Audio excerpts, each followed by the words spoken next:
Seorang laki-laki dengan memakai pakaian serba hitam, dengan kacamatanya menuju gundukan tanah yang masih basah. Ia menatap gundukan tanah itu, lalu menaburkan bunga yang ia beli tadi. Tatapan yang ia tunjukkan sulit untuk diartikan, entah sedih atau yang lainnya. Setelah itu, ia menuju tempat mobilnya di parkiran, lalu pergi meninggalkan pemakaman itu menuju rumah sakit. Saat ia sampai di rumah sakit, ia langsung menuju kamar VVIP. "Bagaimana keadaannya?" tanyanya sambil meletakkan bunga and Louis yang baru ia beli tadi sebelum pergi ke rumah sakit. "Masih sama Gio," jawab Joe. Gio hanya menghela nafasnya, tak tahu sampai kapan kekasihnya ini dalam keadaan koma. "Kalau gitu, kita pamit dulu," kata Ria sambil bangkit dari duduknya yang diikuti oleh Joe, Tio, dan Putri. "Makasih kalian sudah menyenguk Elisa," ucap Gio, lalu menghantarkan keempat sahabatnya itu menuju pintu keluar. "Sama-sama," jawab Tio. Mereka berempat pun meninggalkan rumah sakit. Gio menutup pintu, lalu menghampiri kekasihnya yang belum juga sadarkan diri. Elisa masih terbaring lemah dengan berbagai alat medis. Sudah 1 bulan semenjak kejadian itu, membuat Elisa harus mengalami koma. Gio duduk di kursi sebelah ranjang Elisa sambil menggenggam tangan kekasihnya yang terasa dingin. Tak terasa air matanya menetes tanpa sadar. "Sayang, bangun dong. Apa kamu gak kangen sama aku? Apa kamu gak kangen sama keluarga dan sahabat kita? Please, sayang bangun. Demi aku, demi cinta kita." Gio menggenggam erat tangan Elisa. Tangisnya pecah. Ingin rasanya ia menggantikan posisi Elisa, menggantikan kesakitan yang Elisa rasakan. Andaikan kejadian 1 bulan yang lalu tidak terjadi, pasti sekarang mereka bisa merayakan hari jadiannya yang ke-1 tahun. Kejadian 1 bulan yang lalu membuat Elisa harus mengalami operasi dan koma. Kejadian di mana saat Elisa ingin menyeberang untuk menghampiri Gio yang sedang membelikannya ice cream, tanpa sadar ada mobil yang sengaja menabrakkannya, membuat ia terpental jauh. Mobil itu pun terbalik karena ingin menghindari truk yang ada di depannya hingga membuat pengendara itu mengalami luka berat dan kritis. Saat itu Gio panik. Saat mengetahui Elisa lah yang menjadi korban, dengan cepat ia membawa Elisa ke rumah sakit. Saat beberapa hari dari kejadian itu, akhirnya Gio tahu siapa yang menabrak Elisa dengan sengaja. Ia adalah Angel, mantan kekasihnya yang terobsesi untuk memilikinya lagi. Padahal Angel sudah tahu Gio sudah memiliki pacar. Dan sekarang Angel sudah meninggal dan baru dikuburkan. Ada perasaan senang di hati Gio, tapi juga ada perasaan sedikit sedih. Bagaimanapun juga, Angel pernah mengisi hari-harinya. Lamunan Gio tentang kejadian 1 bulan yang lalu terputus karena ada pergerakan dari tangan Elisa. Dengan cepat ia memanggil dokter. "Kamu sudah sadar?" Gio merasa bahagia. Akhirnya Elisa bangun dari komanya. Elisa membuka matanya perlahan. Ia mengerjap-ngerjap matanya sesuai cahaya di dalam kamar. Ia pun melihat ke sisi ranjangnya. Ada Gio yang menatapnya penuh cinta.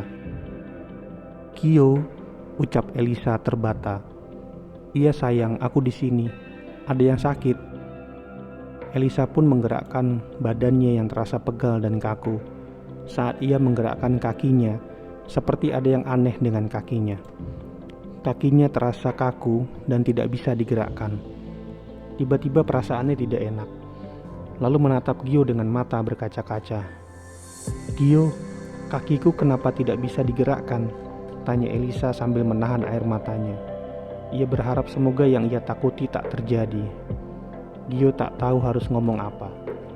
Ia tak tega memberitahu apa yang terjadi dengan kaki Elisa. Jawab Gio, kenapa dengan kakiku? Pekik Elisa. Akhirnya pecah juga tangisan Elisa. Sepertinya yang ia takuti terjadi. Ia lumpuh. Aku lumpuh Gio, aku lumpuh, teriak Elisa histeris sambil memukul-mukul kakinya. Gio pun memeluk tubuh Elisa. Kamu jangan nangis sayang, aku akan selalu ada untukmu. Apapun yang terjadi, Gio ikut menangis. Ia tak tega melihat kekasihnya yang terguncang dengan keadaannya sekarang.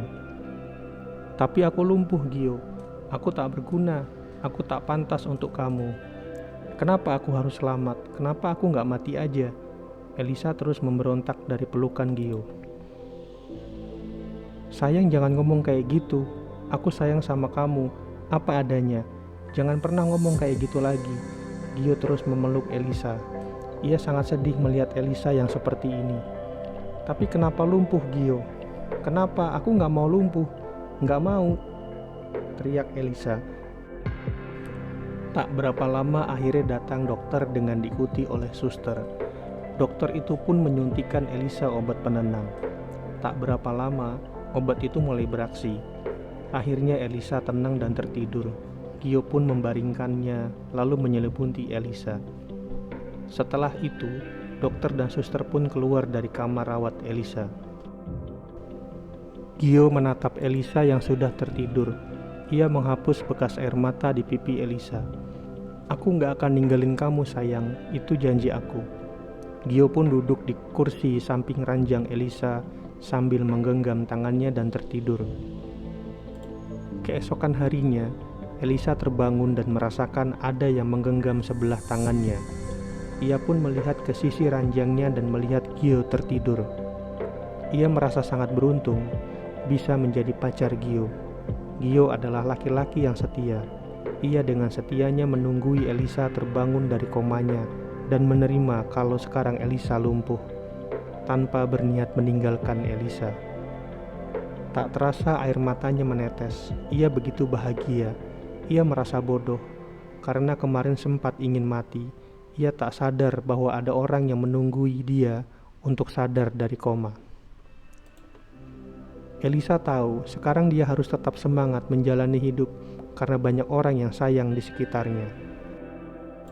Elisa mengelus lembut kepala Gio dengan sebelah tangannya yang tidak digenggam. Pasti badan kamu sakit tidur kayak gini, kata Elisa sambil terus menatap Gio yang tertidur. Gio merasa ada yang aneh, ada yang mengelus kepalanya. Ia pun bangun dengan perlahan. Dilihatnya Elisa sudah bangun dan menatapnya dengan senyum manis. Bahagia rasanya Gio akhirnya ia bisa melihat senyum manis itu lagi. Gio pun membalas senyum Elisa. Selamat pagi sayang, ucap Elisa. Pagi juga, Gio mencium kening Elisa. Maaf, ucap Elisa penuh dengan penyesalan sambil menundukkan kepalanya. Gio menaikkan alisnya dan bingung. Ia pun duduk di samping ranjang Elisa bersebelahan dengannya. Maaf untuk apa? Tanya Gio. Maaf buat kemarin, aku sadar bahwa aku gak pantas menyerah. Ada banyak orang di sisiku yang mengharapkan aku untuk sembuh. Tapi aku malah... Udah, jangan bicara itu lagi, ucap Gio, meletakkan telunjuknya di bibir Elisa. Aku tahu kamu pasti kaget mendengar kondisi kamu yang sekarang. Tapi kamu harus tahu bahwa banyak orang yang ada di sisi kamu, banyak orang yang sayang sama kamu, lanjut Gio. Tak terasa air mata Elisa menetes. Betapa beruntungnya ia memiliki kekasih seperti Gio. Gio yang melihat Elisa menangis menghapus air mata Elisa. Ia merengkuh tubuh Elisa dari samping, meletakkan kepala Elisa di dadanya. Elisa pun ikut memeluk tubuh Gio. Rasanya kangen memeluk tubuh ini. Makasih karena kamu mau bersabar menunggu aku sadar dari koma. Makasih karena kamu masih setia, ucap Elisa sambil mendongakkan kepalanya menatap Gio. Gio menganggukkan kepalanya. Oh iya, aku bawain kamu bunga Edelweiss. Kemarin hari jadian kita yang ke-1 tahun. Gio mengambil bunga yang kemarin diletakkannya di atas meja dan memberikannya kepada Elisa. Elisa menerima bunga favoritnya. "Makasih, maaf kemarin seharusnya kita merayakan hari jadian kita," ucap Elisa penuh penyesalan. "Udah, aku bilang kamu gak usah minta maaf. Semua yang terjadi bukan keinginan kita, tapi Tuhan yang ngatur." Elisa menganggukkan kepalanya. "Semoga cinta kita seperti bunga Edelweiss ya, abadi. Aku ingin selalu hidup bersama kamu apapun yang terjadi. Kita harus berusaha bersama sampai maut yang memisahkan," ucap Elisa menatap Gio yang setia memeluk tubuhnya. Gio menatap Elisa dengan senyuman. "Amin.